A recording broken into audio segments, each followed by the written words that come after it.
Time now for sports on 104.7 The Cave. Here's Ned Reynolds. Ned Reynolds, Mike the intern in the studio. But first, everyone, call Ned, text Ned. It's his birthday today. Stop him on the street. You know what he wants. It rhymes with whiskey or big gambling advice. You know what I want? I really want this. I want to transpose the numbers to where they're reversed. I'd be a doggone kid. I can't figure that out. Yes, you can. Yeah. Turn them around. Yeah. I'd be a kid. He'd still be older than me, though. No. I'd be younger than you. Oh, I'd be 28. Oh. If I turned him around. Well, I'll tell you right now, he probably acts more younger than me than I do most days. That's bull. Well, happy birthday. Thank you. I hope you have a great one with you and the family. All right, now let's talk about some bad news. You know, I kind of hope for their sake Michigan doesn't go and finish the season at the top, because if they do, they're not going to stop talking about these scandals at all. Now, what's happening, Mike, is a delay, and this is a stall game that Michigan's in. What they have done is send a letter to the commissioner of the Big 12 or Big 10 conference and said, you do not offer us any punitive efforts at all. No sanctions, no nothing like that until this entire case has been heard. Otherwise, we're taking you to court. That's the ruling that they gave. All right, I don't know how much legality that involved, but it's a stalling game because Michigan knows fully well that they've done something wrong, and indeed they know there's going to be punishment. But they don't want it to happen before the football championships, because that's a big money maker. They may end up having to give the money back. Who knows? I don't know what the situation is going to be. This all involves the alleged sign stealing. Here's the catch in this whole thing. Sign stealing is not against the rules in the NCAA. There is no rule that says you can't steal signs. There are rules that say you cannot go in person and electronically record signs, which they do have up on the field and so forth, plays and so forth. And there's also another factor, and that is that Ohio State, Purdue, and Rutgers are all said to have shared in these sign-stealing things. So this is a complicated case. So Michigan say, you better not punish us yet. Better wait. Stalling.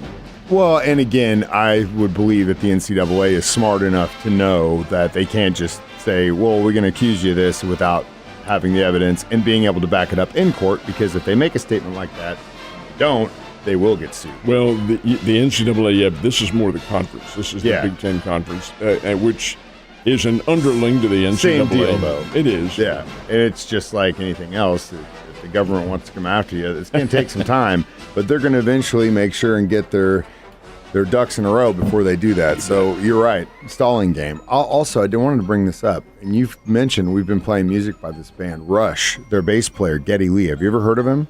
Geddy Lee? Yeah, Geddy Lee, lyricist, vocalist, bass player for the band Rush. You know the baseball museum in Kansas City, right? Negro League Hall of Fame. Most of the stuff that they have in there is from him, because he is such a massive baseball collector, huge. And he has donated it all to them? Most of it. Giff, who used to be president down here and now works for St. Louis, huge Rush fan. So this is how I knew all this stuff. Well, actually, Geddy is in the process of auctioning off all of his baseball memorabilia. So what we need to do is get a GoFundMe so Ned can get some of this stuff, because, man, it's unbelievable what this guy has. The catch, I'm not a collector as such. I have, some valuables that are personally involved, but in terms of collecting, but I know people who are, and they would give their eye teeth to be a part of that. That's interesting. I mean, a ball that was signed by Lou Gehrig. That might bring some coin. You know what I mean? Like he has everything. I just wanted to bring that up because I'm curious to see how some of this stuff. I mean, we're talking Babe Ruth, Jimmy Fox, Lou Brock. I mean, it's unbelievable. Babe Ruth's first, and I think this is a shirt without the numbers on it. They didn't start putting the numbers on until the late 1920s. And Babe Ruth played without a number. Lou Gehrig played without a number.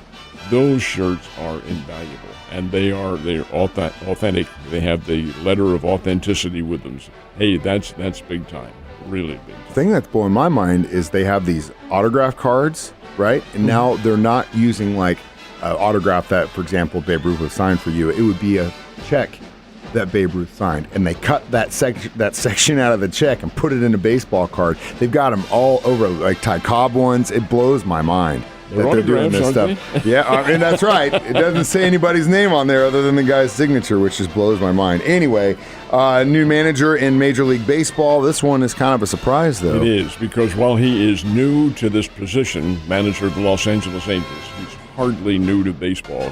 And at age 71, Ron Washington automatically becomes the oldest manager in baseball. He's newly appointed to his job. Washington's an old pro. Had the Texas Rangers back in the early 2000s, took them to a couple of American League championships. And Artie Moreno out in Los Angeles is hoping that he has the wisdom and the drive to make this team what they should be. This has been the most underachieving team. You've got Shohei Ohtani, you've got Machado playing, you've got Trout. Good gracious. And all these people, and now Machado is San Diego Padres. I'll back track on that. But Ohtani and Trout and some of the other people they've had on this team, and they're just also rounds. They don't compete for any championship. And Marino thinks that Ron Washington will get them back in the deal. Washington's 71 years old, but he still has that drive. He's been the third base coach for the Atlanta Braves for the last 7 years, but he's an old baseball head. This is interesting. So we do have some local representation left in the playoffs for high school football. Who's playing tomorrow night? This is the district championships coming up tonight, and there are some just fascinating matchups. But what lies in store for these teams is a little bit different. Now, there are 6 classes in Missouri, 6 being the largest, obviously, and Class 1 being the smallest. 5 of the 6, Mike, the winners go on to the state quarterfinals. But in one class, the winner goes to the state semifinals, and that's in Class 1, where they have the fewest teams. And Marionville and Kabul are area teams playing in Class 1.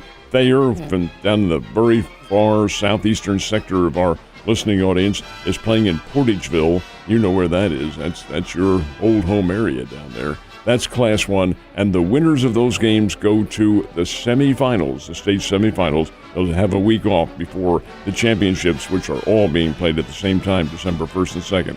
Otherwise, 2, 3, 4, 5, and 6 are all going to the quarterfinals for the winners, and there are some huge matchups. Locally, right here in the area, we have Nixa and Joplin playing down in Nixa, and we have Fairgrove and Stratford playing in Fairgrove. Bolivar is home to McDonald County. That will be a terrific game. And then one which was anticipated a long time ago and really comes to the fore now, with Republic, which is having a great comeback year, taking on Lebanon, and Lebanon is very good, that game up in Lebanon. Great games throughout the area.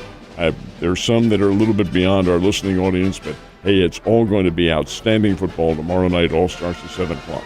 And good luck to all those teams playing. We got a Thursday night football game tonight. I will be at Coyotes Sports Cafe on South Glenstone starting at 7 o'clock. Your chance to win a signed Chiefs jersey, and we got a bunch of really cool football cards from Fastburg Sports on South Campbell.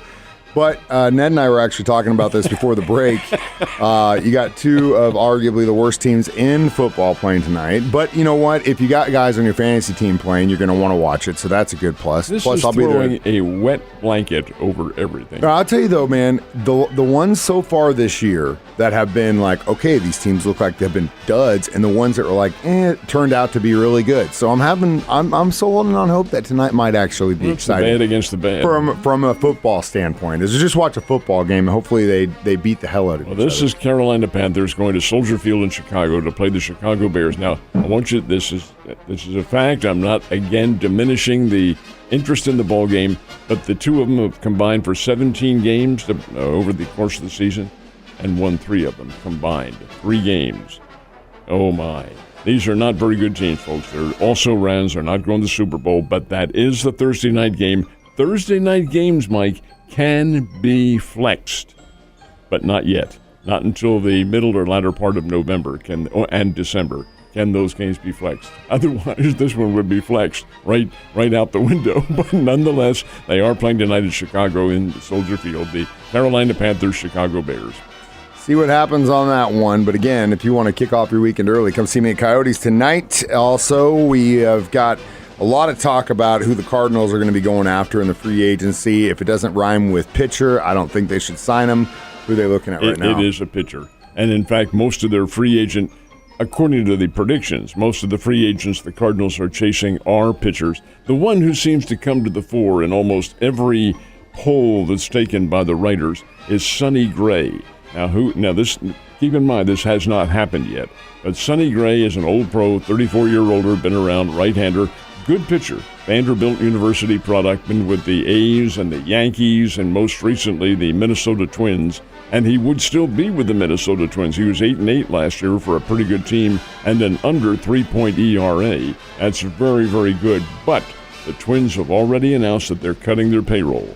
And a 34-year-old right-hander does not fit into their scheme of things. They want a kid in there. Cardinals want help, period. And Sonny Gray would be a good help. He has a terrific strikeout pitch. He's not a flamethrower as such, but he's a very crafty pitcher and a guy who's very bright. You don't go to Vanderbilt without being very bright, and has been around for a long time. So that's the guy to keep your eye on. Again, keep in mind that has not happened yet, but the thinking is that it will pretty shortly. If they don't, there might be some riots in St. Louis sooner than later, at least from some of the hardcore fans I've been talking to. Ned, you have a wonderful birthday. Don't party too hard. You better be in here tomorrow.